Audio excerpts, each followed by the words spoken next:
Hey my friend, Jonah here, and welcome to Lions Mane Media. For this video I wanted to share a bit of a theory that I have. And it's about how I think there's a major problem with how we generally view personality tests. Because really, we tend to treat them the same way we do IQ tests, and we don't even really do it that right, at least in their original intent and form. I remember reading a brief overview of the history of IQ tests in the book Late Bloomers by Rich Tarldard. And the thing is that these IQ tests were originally meant as sort of a snapshot, a check of all the knowledge that had been learned so far. But over time, it's become to be seen almost as something that's set in stone, that someone either has this high IQ or they don't. And then we've almost based how we operate around people based on, oh, this person is doing so well in these areas, they must be really intelligent. Whereas this other person is intelligent, well, they must not be low, and we tend to judge people based on that. Yet, by going back to the snapshot concept, what really matters is continual learning. Because then it was supposed to be a check of, this is where you are, this is where other people like you are, so, and now it leaves up to the person what they want to do or so forth. And as just sort of a confession, there was a time in my life where I had stopped learning. And it was like, even if I were to take a course, I was kind of almost oblivious to some things in it. And it wasn't until I actually took a course where I was like, okay, you're going to learn every day. It was like something just hit home for me. And it's like the best thing I got out of the course was just developing that habit of learning. Because in essence, we can make learning a lifelong process and not just be hindered by some number from a test we took years ago. On the other hand, we might also know some people who have taken for granted that number.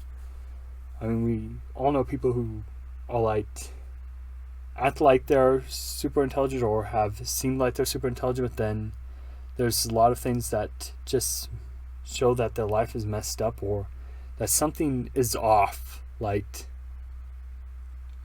so forth, that because then still doesn't necessarily teach how to be successful at life. So some people who have been really good at school end up not being so great at life. So in regards to personality tests, you probably already guessed where I'm going in regards to them. And that what if these personality tests are just snapshots in time? Going back to the book I mentioned earlier, it talked about how our brains change throughout our lives. In fact, it's generally not even really mature to about our mid-20s or even later. And the last bit to mature is the prefrontal cortex, which is what lets us control emotions and to kind of start to plan ahead and to start to have foresight of possible consequences. And the very fact that that's probably the last thing to develop probably explains a lot of what we see these days.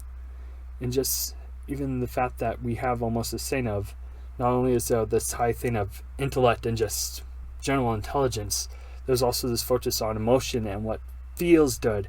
And if it feels good, that's what the right choice is. And it's like both of these things are like, they don't act like they're competing, but they are. And it's like they both want a half of the person to either be successful or to do what feels good. And it's like, when it's kind of like, really they're both needing to together to make the whole person rather than just having a person ruled by one or the other. But then or a person only living by one set or the other in a way, or when we could probably choose to follow another standard completely rather than either one of them. And oftentimes it's better when they're actually operating together in some sort of standard for themselves and for other people in general. But even after that develops, the brain even then will change in how it operates throughout our lifetimes. So why should we be thinking that our personalities are somehow set in stone? Especially when many times our personalities may even depend on the situation of the people we are around. There are some people who will bring out our best or hidden qualities or whatever, and some where it is really hard not to be at our worst around them. It's like they can either bring out the motivation or the temptation. And even then, there are also situations that, while some person's response may be just considered just aspects of a certain personality, there are also our values and experience which can have an effect on it as well.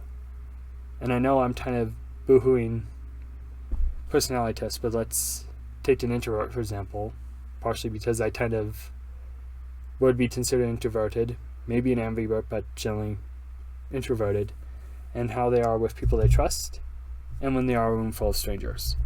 Because then, the introvert with people they trust is probably at least more outgoing than being in a room full of strangers.